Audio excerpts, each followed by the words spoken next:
So the PlayStation 5 Pro has been officially announced. It's finally here. It's confirmed. This thing is real for all of you doubters. But before we get into the video, from 1 to 10, what is your hype rating for the PlayStation 5 Pro? I'm really curious after people saw the price for the thing. And if you haven't seen the price, we're going to talk about it in this video. But if you have, even if you haven't, what's your current hype rating for the PlayStation 5 Pro? For 1 to 10, let me know down in the comments below.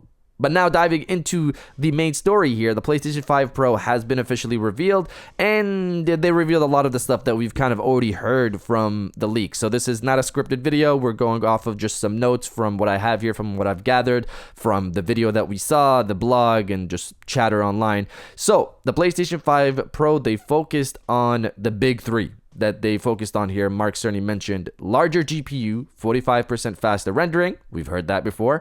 Advanced ray tracing, 2 to 3 times better ray tracing over the base PlayStation 5. Heard that before as well. PlayStation Spectral Super Resolution has finally been confirmed. AI-driven upscaling, again, something that we've heard before. Honestly, in my paranoid mind, I'm wondering if Sony purposely leaked these things ahead of time to give people a substantial amount of time to understand the benefits of these things, because there was no other way to really promote it. It's not as simple as saying, now you can get 4K. It's not as simple as that. So I'm in my paranoid mind. You guys, if you followed me for a while, I have these paranoid thoughts, but it's just something I've been thinking about. It makes too much sense that these things all leaked and people took the time to watch videos and understand these things over months. And they're like, okay, now we know what these mean and the benefits of these things, and maybe we're willing to pay that price. Then they went on to talk about the PlayStation 5 Pro support. It's supporting top new and existing games. They showed off The Last of Us Part 2 running on the PlayStation 5 Pro. A lot of detail along with 60 FPS. The thing that I focused on here is where Mark certainly said almost fidelity-like graphics at 60 FPS. That's very interesting, because he's kind of pretty much telling you it's not exactly 1-to-1 to fidelity. It's almost like fidelity at 60 FPS. And honestly, for me, I'm really curious to see how much of a difference that is, because if I can't really tell, I don't really care that it's not 1-to-1. They showed off Marvel's Spider-Man 2 taking benefits of this. That was an obvious one. Ratchet & Clank, that was showcased as well. Again, Insomniac is always on top of this stuff. And they mentioned that PS5 Pro is doubling performance in certain situations.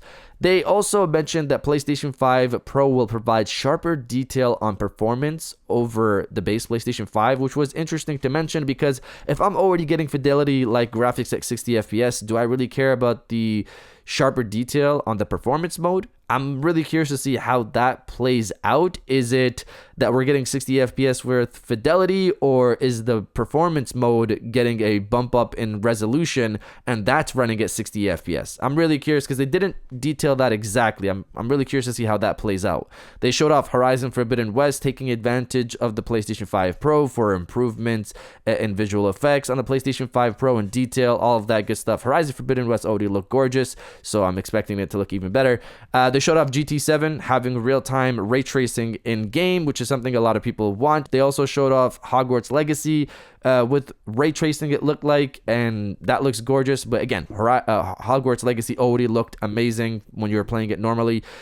Game boost mode, which from the leaks, it was mentioned to be Ultra Boost mode, but here they say Game Boost mode is coming, and it'll support the 8,500 PS4 backwards compatible games on PlayStation 5. It'll potentially stabilize or improve performance on supported PlayStation 4 and PlayStation 5 games. Select PlayStation 4 games will also get enhanced image quality. This was interesting because in the leaks, it said that this Ultra Boost mode will stabilize or potentially improve performance on PlayStation 5 games, which it does say here, but it also said it could improve the image quality on PlayStation 5 games as well. But in the blog, it seems to only mention PlayStation 4. If anybody sees something that I didn't see, you can correct me on that in the comments. But in the leaks, it said it will improve PS5 also, PS5's resolution as well. So if you have dynamic resolution, it'll try to stick to the higher end of that resolution on the Pro compared to the PlayStation 5. So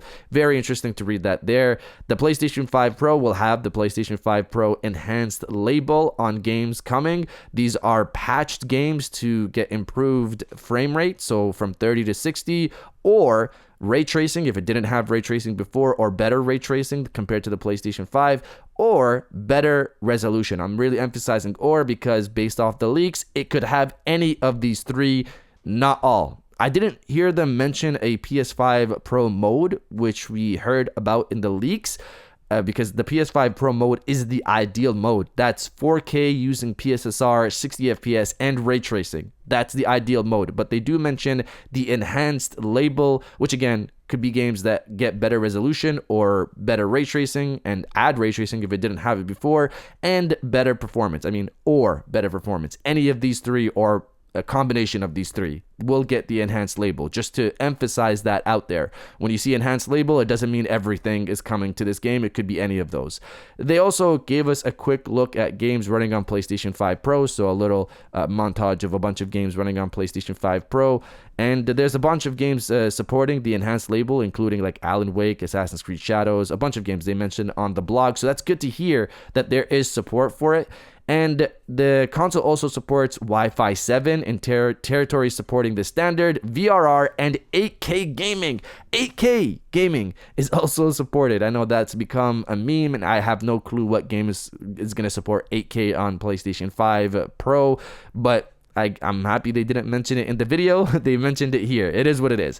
And the PlayStation 5 Pro will come with a 2TB SSD, which is what we heard the dev kit had from Moore's Law is Dead. We heard that the dev kit had a 2TB SSD. We didn't know if it was going to come to the final thing, but it is. So 2TB SSD, and that's coming with the PlayStation 5 Pro. The Pro also supports a disk drive, but won't be getting a disk drive with the bundle. So this is the painful part here. The PlayStation 5 Pro will launch at $699. Disk drive separate, $699 US. It's an expensive console. So if you want a disk drive, you're gonna have to buy that separately, and that's putting you towards 800, close to that 800 region. So one of the benefits here for me is that maybe I don't have to stress as much with people trying to get the PlayStation 5 Pro, because that price is going to push people away. I did not expect it to be this expensive, because wow, $699 without a disc drive? That's crazy.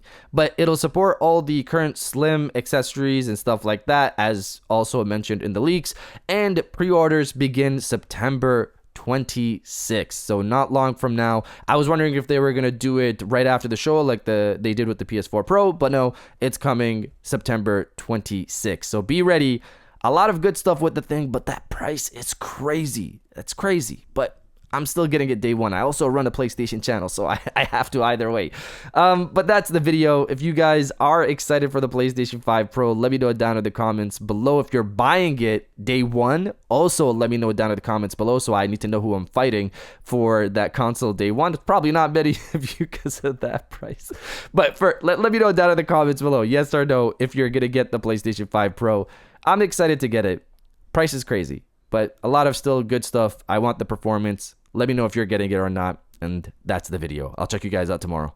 And welcome back to the after show. This is the part of the video where we have a little fun down in the comments below. If you're old, welcome back. If you're new, welcome. For today's thing, what I want you guys to do is to body, obliterate, destroy, and overall harass the comment section with "We finally made it." If you're somebody that's gonna get the PlayStation 5 Pro like I am, despite the price, destroy the comment section with "We finally made it." Even if you didn't, even if you're not, if you've been throughout this journey, just comment that regardless, because that price is crazy. But we're here regardless. We finally made it. Destroy the comment section with "We finally made it," and I'll heart those comments like I always do, because I appreciate everybody who stays to the end of my videos. And now I'll check you guys out on the next one.